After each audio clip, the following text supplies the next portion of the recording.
Hi everybody. I am on the Tennessee River and in ridiculous humidity. I don't know how these people live like this. I know they say the same thing about us Canadians. How do you guys live up there in the snow? You just do. You just put on your jacket and your toque and you just shovel the walk. It's all good. I was over across the way yesterday and I looked across and I thought, oh man, how can I get to this dock thing that I'm on right now? Because I didn't see it from the road yesterday and I really wanted to be down here because it looked really cool. So I finally found it today. Took a little bit of walking around just to find the sidewalk that came down here. But I was thinking, in your life, in our life, all of our lives, we have something specific that God has called us to do. And I know that if you're not in your spot, there's a lot of frustration, there's a lot of aggravation, and you're probably aggravating the people you're around. And in turn, that just frustrates you more, and then everybody's just not getting along, and there's a nice boat that's gonna be going by here in a little bit, and there's people looking at me, but that's totally fine. So we need to find our spot and where we fit, and it's gonna take a little bit of work. And as I was trying to find this spot, it was like God said the same thing. You gotta put action to your faith. You gotta put action to what you've been called to do, or even if you don't know where to go or what to do, you gotta look for it. You gotta ask and you gotta seek, you gotta knock, and you gotta keep pressing into where you think He's leading you, what you think He's calling you to do. Because when you find that, you click in place, you lock into what He's called you to do, and then things can flow.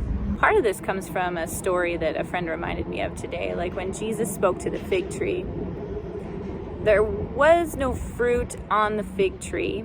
The leaves can represent the busyness and the distraction of life that we have.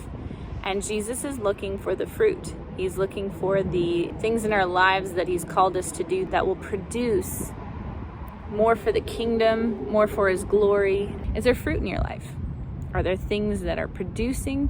Do you need to cut back on the leaves? Because nobody actually goes up to a tree looking for leaves, I don't think, unless you're up for an arts and crafts project or something. Usually, people are going for the fruit.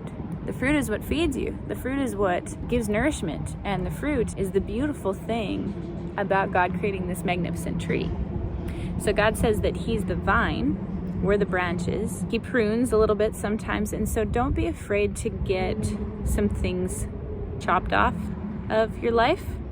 And if you're holding on to them, don't.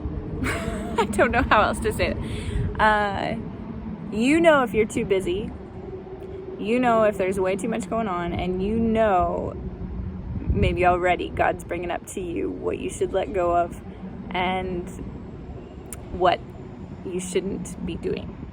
The quicker that you get that stuff out of the way and taken care of and tone it down, I believe the more easier you'll be able to hear Him, and He'll direct you in a certain way that will bring more fulfillment to your life, that will have you in the right spot so that we can reach this nation and this world for the kingdom of God, that more people will come to know Jesus Christ as Lord, that more people will understand who God is and the personal relationship that He's called us all to. Boy, I was driving across a lot of states over and over. I think, God, there's so many people in the world. How are we supposed to get everybody? And He said, well, it works.